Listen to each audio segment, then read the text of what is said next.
Hey everyone! Welcome back to our YouTube channel. There is a big news is coming in your way.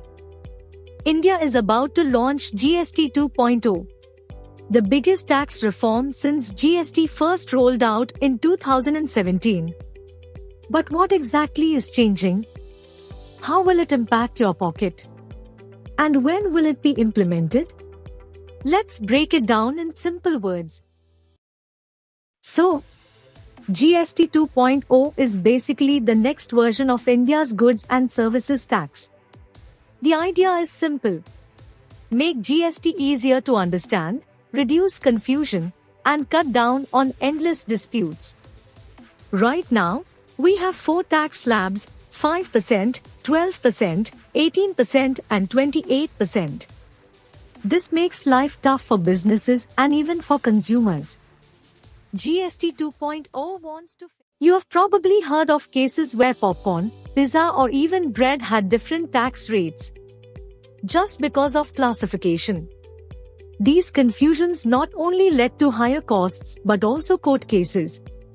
Small businesses, especially MSMEs, also faced compliance headaches.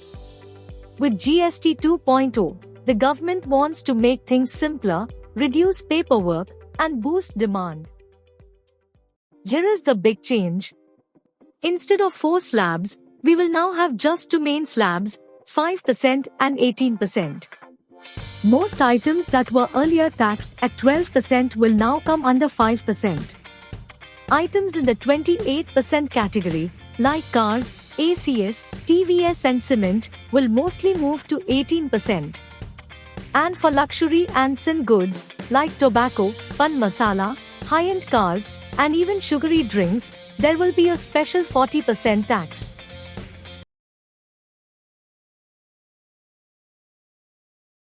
So what does this mean for you? Let's take some examples.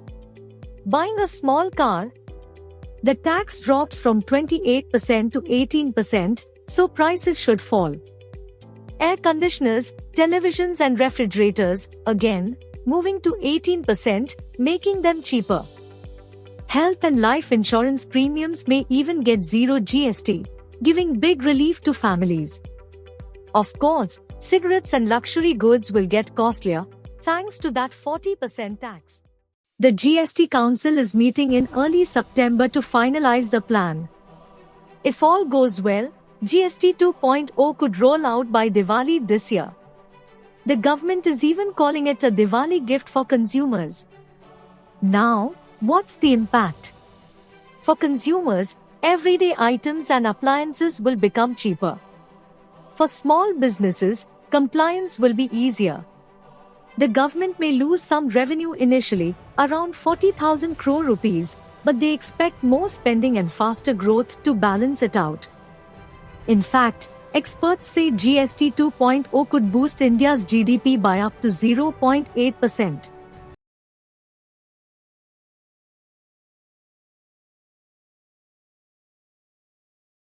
So in short, GST 2.0 is about simplicity, lower taxes for most people, and growth for the economy.